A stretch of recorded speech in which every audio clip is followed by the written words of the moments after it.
Bonjour, c'est Julie. Aujourd'hui, je vais vous parler de 7 idées reçues dans les domaines que j'aborde dans mes podcasts. Donc, le premier, qui a trait à la communication non violente, c'est être gentil, c'est être non violent. Alors, être gentil, ça dépend. Ça dépend vraiment. Si c'est se laisser marcher sur les pieds, c'est extrêmement violent. Et pour beaucoup de gens, être gentil, c'est ça, c'est se taire quand ça va pas, c'est arrondir les angles, etc. Et du coup, c'est d'une violence extrême. D'abord, surtout pour soi, parce que si on se laisse marcher sur les pieds, c'est qu'on ne se respecte pas sur ce sujet-là à ce moment-là. Ça ne veut pas dire qu'on ne se respecte pas d'une manière générale, mais il y a un moment, dans la situation où on ne respecte pas ses besoins, on ne se respecte pas soi-même. Ou on ne respecte pas ses limites aussi parfois. Parce que ça, c'est quand même quelque chose d'extrêmement fréquent. On a du mal à connaître nos vraies limites, de ce qui nous convient et de ce qui ne nous convient pas, parce qu'on nous a vraiment beaucoup appris à prendre sur nous. Et du coup, on a plus tendance à croire que nos limites sont plus loin, en fait. Et donc, du coup, on les dépasse, ou on laisse les autres les dépasser, sans même s'en rendre compte forcément, assez souvent. Et puis, c'est violent aussi pour l'autre de se laisser marcher sur les pieds, parce que lui, il peut pas connaître nos limites, ou il peut pas connaître nos besoins. Bon, certains besoins éventuellement, mais pas tout. On peut pas savoir exactement ce qui se passe dans une autre personne. Déjà, soi-même, c'est pas toujours très simple. Donc, on n'est pas Madame Irma, on connaît pas exactement les besoins de l'autre. Bon, des fois, ça peut se voir sur son visage s'il est extrêmement fatigué ou extrêmement autre chose. Mais des fois, on est avec nos propres problèmes, dans notre tête, avec nos soucis, nos machins, et parfois, on mesure pas ou on se rend pas bien compte que l'autre en face, il est pas très bien ou quoi. Donc, c'est à la responsabilité de chacun de poser ses limites ou d'exprimer ses besoins. Et donc, c'est aussi violent pour l'autre quand on le laisse nous marcher sur les pieds, parce que finalement, il ne peut pas savoir et du coup, il peut être très embêté après s'il se rend compte qu'il nous a marché sur les pieds sans le vouloir. Et c'est embêtant pour lui aussi, c'est violent aussi. Il a été violent sans le vouloir et il peut du coup s'en vouloir à lui. Donc c'est absolument pas bon, ni pour soi ni pour l'autre, et encore moins pour la relation. Donc vraiment, être gentil dans le vrai sens du terme, faire preuve de gentillesse, oui, mais ça implique aussi soi-même. Et donc pas se laisser marcher sur les pieds et pas surcoopérer comme on peut avoir l'habitude de le faire, parce que on nous a appris beaucoup ça.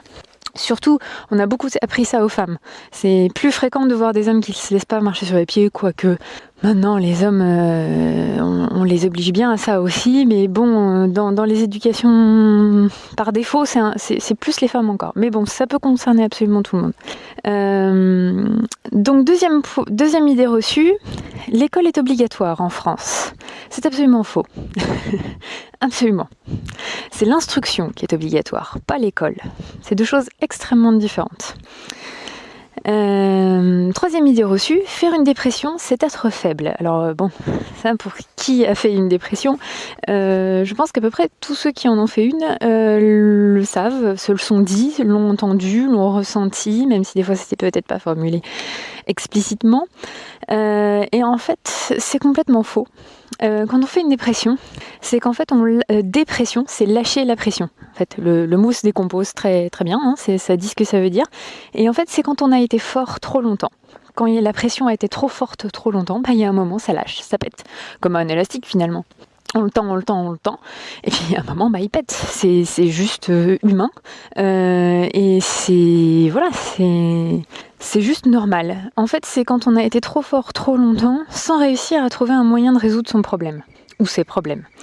Et c'est ça qui fait qu'à un moment, l'élastique pète. Parce que si on trouve une solution, au bout d'un moment, on fait forcément retomber la pression avant que l'élastique ait pété, en fait. Donc du coup, ça peut être une période un petit peu où on est fatigué ou quoi, mais on va pas forcément... si on trouve la solution, on n'ira pas jusqu'à la dépression. Et puis, une chose importante que je dis au passage, parce que je trouve que c'est très très important, c'est qu'une personne n'est pas dépressive. Ça n'existe pas, une personne dépressive. Une personne fait une dépression. C'est pas du tout la même chose. C'est un état passager, c'est une maladie, comme on fait une grippe, on a une grippe ou on a un machin. on n'est pas l'état grippal, si on fait la comparaison. On n'est pas la grippe. C'est pas quelque chose qui va nous suivre toute notre vie, qu'on peut pas éviter, qui est complètement collé à nous.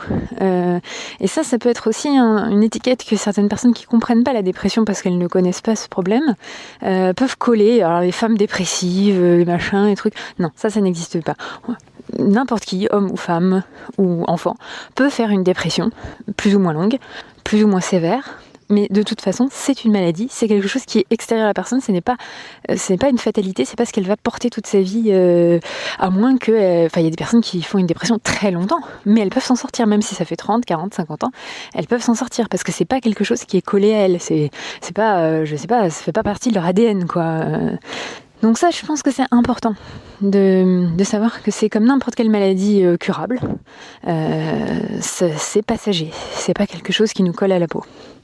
4e idée reçue, les écoles alternatives, c'est mieux que l'école traditionnelle. C'est beaucoup plus cher, donc de ce point de vue-là, je sais pas si c'est mieux. Mais surtout, en fait, ce qui nous leurre souvent avec ça, c'est que les grilles de la prison sont bien joliment décorées et du coup, on a l'impression que ce n'est pas une prison.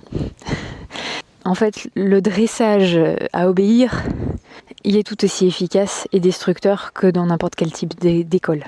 Parce qu'à l'école, la première chose qu'on nous demande, c'est d'obéir. On ne nous demande pas d'avoir des très bons résultats scolaires. On ne nous vire pas d'une école parce qu'on a des mauvais résultats scolaires. Jamais. Enfin, pas d'une école publique, j'entends. Par contre, si on n'obéit pas, on est viré de l'école publique. Donc, le problème n'est pas est-ce que les grilles sont joliment décorées ou pas. La question est est-ce qu'il y a des grilles ou pas. Et à l'école, quel que soit le type d'école, il y a des grilles. 5e idée reçue, les ondes de téléphone portable, des Wi-Fi, tout ce genre d'ondes-là. Les ondes aussi des téléphones fixes, mais qui sont en main libre, là, qu'on peut se balader avec et qui ont un socle sur lequel ils se rechargent. Ça aussi, ça fait des ondes entre le téléphone fixe et le socle. Donc toutes ces ondes-là ne sont pas dangereuses pour la santé. Alors, c'est sûr qu'en France, c'est ce qu'on entend partout. Maintenant, c'est très facile. Il suffit de regarder, il y a des personnes qui ne supportent pas les ondes, ça les rend malades. Ça s'appelle des électro-hypersensibles. Je ne vais pas faire la démo, il y a juste à regarder ce que l'OMS, l'Organisation mondiale de la santé, pense des problèmes de santé de ces gens-là. En France, ce n'est pas reconnu. En France, les EHS, c'est juste des gens qui ont un problème psychologique, qui s'imaginent que les ondes, c'est dangereux. Regarde ce que l'OMS en pense. Est-ce que l'OMS reconnaît ça comme une vraie maladie ? Si c'est une vraie maladie, il y a quand même de quoi se demander si les ondes posent pas problème. Et tu peux regarder sur Internet aussi. Alors, c'est possible que ce soit plutôt une littérature anglophone, hein, malheureusement. Des fois, c'est un petit peu compliqué d'accès quand, comme moi, on n'est pas très doué en anglais. Mais il y a des informations de scientifiques qui prouvent que c'est très mauvais à la santé. Donc voilà, il suffit quand on n'est pas hypersensible ou électro-hypersensible et donc on ne le perçoit pas soi-même dans un premier temps, on peut aller chercher des informations sur Internet, il y a ce qu'il faut. 6e idée reçue, dire à quelqu'un « tu es beau » ou « tu es belle », suivant le cas, c'est gentil de dire ça. Alors en fait, c'est extrêmement violent. Là, on revient de la communication non violente, pour ça que j'utilise le mot violent. Parce qu'effectivement, on est un petit peu dans le truc, on sépare ce qui est violent de ce qui ne l'est pas. Donc, dire à quelqu'un tu es beau ou tu es belle, selon à qui on s'adresse, c'est extrêmement violent parce que c'est un jugement sur la personne. On a l'impression d'être gentil en disant ça, de vouloir faire plaisir à la personne. Et la personne, on lui a appris que quand on lui dit quelque chose comme ça, il est logique qu'elle soit heureuse qu'on lui dise ça. Mais en fait, la formulation est exactement la même que si on lui disait tu es méchant, tu es laid, tu es quoi que ce soit. C'est-à-dire qu'à chaque fois c'est un jugement. Alors dans un cas il va être positif, dans un cas il va être négatif. Et en fait le cerveau peut pas faire la distinction. C'est-à-dire qu'il se prend un jugement dans la tronche et il va pas dire je ne vais croire que les jugements positifs qu'on me dit et je ne vais pas croire tous les jugements négatifs qu'on me dit. Non, soit il prend tout, soit il prend rien. Soit on dit tous les jugements qu'on va me dire, je ne les prends pas parce que c'est la personne qui émet le jugement, que c'est son problème à elle, ça ne me concerne pas. Soit on les prend tous. Et du coup, tantôt on va être content, tantôt on va être malheureux, mais sur quelque chose qui n'existe pas en fait. Parce que finalement, ce que la personne voudrait dire, c'est je te trouve très beau ou je te trouve très belle. Ce qui ça est une opinion personnelle, c'est-à-dire ça n'engage que moi. Une autre personne peut te trouver moche, c'est son droit. Moi, je te trouve très beau ou je te trouve très belle. À ce moment-là, ce n'est pas violent. On a le droit d'exprimer une opinion. Mais dire tu es beau ou tu es belle, ça veut dire je te calque cette étiquette dessus. Et c'est prendre aussi... Ça induit souvent que la personne va s'identifier. C'est-à-dire que si on lui dit souvent tu es beau ou tu es belle, ou si on lui dit souvent tu es laide, elle va s'identifier à ça. Comme si c'était vraiment ce qu'elle est. Et pas juste le jugement d'une personne qui a le droit d'avoir une opinion personnelle. Mais du coup, ça va devenir une partie de son identité, que ce soit vrai ou pas, en plus beau ou belle. C'est quand même typiquement le genre de truc extrêmement subjectif qui dépend vraiment de chacun et on peut pas vraiment dire qu'une personne est belle ou pas. Claudia Schiffer prétend qu'elle se trouve pas belle et c'est peut-être vrai. Elle a le droit de pas se trouver belle et énormément de gens la trouvaient belle quand elle était jeune. Bon, maintenant je sais pas où elle en est, mais bon, voilà, c'est extrêmement subjectif. Donc on peut pas... mais même quelque chose qui n'est pas subjectif, admettons, si on mesure l'intelligence au QI, ça peut être quelque chose de plus subjectif. Mais c'est quelque chose, ça va être un jugement, ça va être violent, et on va ça induit que sans s'en rendre compte, la personne qui reçoit ce genre de jugement appelé compliment, entre guillemets, ou critique, mais en fait c'est tout des jugements, positifs ou négatifs, et ben la personne elle va être un peu dépendante de ça, elle va s'identifier à ça, elle va agir en fonction de ça aussi. Une femme à qui tout le monde dit tu es belle ne va pas agir de la même façon qu'une femme à qui on dit tu es moche. Enfin, beaucoup de gens disent tu es moche. Forcément ça va induire dans le comportement. Donc c'est quelque chose qui est nocif réellement, parce qu'on n'a pas à agir différemment, enfin on n'a pas à être différemment, on n'a pas à se sentir différemment, parce que telle personne nous trouve comme ceci, nous trouve comme cela. Ça n'a rien à voir avec ce que l'on est réellement. Et c'est une influence qui peut être vraiment néfaste, même dans le cas de compliments, entre guillemets, jugement positif, où du coup ça va quand même nous influencer sans qu'on en ait forcément conscience. Et voilà, et on ne sera pas nous-mêmes en fait. On va essayer de coller à l'image qu'on nous a collée, finalement. Donc je pourrais plutôt dire on va essayer de correspondre dans notre attitude et dans notre façon d'être et dans notre façon de parler à l'image que les autres nous ont collée sur le front par exemple. Donc idée reçue numéro 7. Les cosmétiques bio sont sans danger pour ma santé. Il y a beaucoup de gens qui croient ça. Alors, le problème des cosmétiques, même bio, c'est le problème de regarder les ingrédients. C'est écrit en chinois. Il faut être une sorte de chimiste expert pour s'en sortir un petit peu, essayer de comprendre un petit peu de quoi sont composés tous ces beaux produits très chers. Parce que de toute façon, bio ou pas bio, c'est extrêmement cher, ces cosmétiques. Et donc du coup, c'est très très compliqué. Moi-même, je comprends pas tout. Comme j'ai une allergie, je regarde quand même pas mal, j'essaie de repérer ce qui peut traduire de mon allergie, mais le reste, il y a quand même beaucoup de chinois. Et j'ai pas eu le courage de tout dépioter, c'est voilà. Par contre, ce que je sais quand même, bon, c'est 2-3 trucs dans sa vie, c'est que les pores de la peau, parce que la plupart des cosmétiques, on les met sur la peau quand même, globalement. Les pores de la peau permettent de faire sortir les déchets de notre organisme, notamment par la transpiration par exemple. C'est une des utilités. Donc, les pores de la peau, c'est pas imperméable. C'est pas un plastique qui recouvre notre corps. Et du coup, quand on applique quelque chose sur la peau, ça rentre. Donc, quand on applique un cosmétique, une crème, un machin, un truc, un déodorant, par exemple, ça rentre. Ça ne reste pas que en surface. C'est pas imperméable.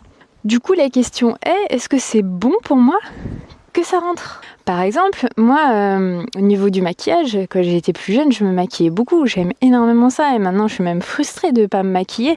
Mais quand je vois qu'il y a du dioxyde de titanium, c'est du métal. Je veux dire, le métal, je ne l'ingérerai pas dans ma bouche, je ne le ferai pas rentrer dans mon organisme. Enfin, faut être dingue pour manger du métal, je veux dire, même en toute petite quantité en poussière, quoi. Personne n'aurait idée de faire ça. Et ben en fait, c'est un peu ça qui se passe en fait. Quand on l'applique sur la peau, ou mélanger à d'autres trucs que forment le maquillage enfin c'est surtout dans le maquillage cet exemple-là. Mais il y a d'autres produits toxiques, pareil, dans des crèmes, dans des shampoings, tout ce qu'on veut. Déodorant, etc. Du coup, en fait, on s'en rend pas compte parce qu'on l'applique sur la peau, c'est une jolie crème, ça sent bon, ça machin, ou c'est un truc de maquillage, tout ça, c'est joli, c'est juste une poudre. Tu te dis, ouais, ça va rester en surface, non? Quand tu réfléchis 2 minutes, non, ça reste pas qu'en surface. Il y a une partie qui rentre parce que c'est pas imperméable. Et du coup, moi, je mangerai pas du métal, donc j'applique pas de métal sur ma peau. Donc c'est vrai que je suis frustrée de pas maquiller parce que de temps en temps, je trouve ça vraiment sympa. Je trouve ça joli sur d'autres femmes, même d'autres hommes. Moi, j'aime beaucoup les hommes indiens, par exemple, qui se mettent du noir sous les yeux, tout ça. Je trouve que ça leur va, ça sublime la beauté d'une personne quand c'est bien fait. Il n'y a aucun souci avec ça. Mais moi, je suis pas d'accord pour me mettre des trucs qui vont être mauvais pour ma santé, quoi. C'est juste pas possible. Donc voilà, se méfier un petit peu des cosmétiques d'une manière générale. Il y en a quand même, bon, heureusement on arrive à trouver un peu de savons qui sont pas trop... Enfin déjà, voilà, il y a toujours un peu des trucs qui me plaisent pas, mais bon, on arrive à trouver du savon à peu près correct. Mais c'est vrai que globalement, c'est compliqué et pas se dire... En fait, c'est plutôt pas se dire parce que c'est bio, il n'y a aucun problème. Non, parce que c'est bio, ça peut aller. Parce que c'est pas bio, peut-être ça peut aller aussi. J'ai pas poussé plus que ça. Mais faire attention, prendre des choses plutôt simples, pas trop d'ingrédients, enfin, c'est difficile à trouver et c'est très cher. C'est souvent des savons artisanaux qui sont extrêmement chers. Je me le permets pas, hein. Quand je serai multimilliardaire on verra, mais là non, c'est vraiment vraiment trop cher. Mais en fait il faudrait pas se les faire soi-même en fait, ce serait le plus simple. Comme ça on sait ce qu'il y a dedans et voilà. Bon après faut avoir le temps, faut avoir l'envie, moi ça me saoule, je le fais pas. Mais idéalement ce serait vraiment le mieux en fait, c'est de se faire ses propres savons. Comme ça on sait ce qu'il y a dedans, il y a pas besoin de beaucoup d'ingrédients pour faire un savon efficace, hein. Et ça suffit, il n'y a pas besoin de tout le reste. Tout le reste c'est vraiment optionnel, c'est pas nécessaire à l'hygiène. Voilà, bon bah j'espère que ces 7 petites idées reçues vous auront intéressé, vous auront apporté quelque chose et je vous dis à très bientôt.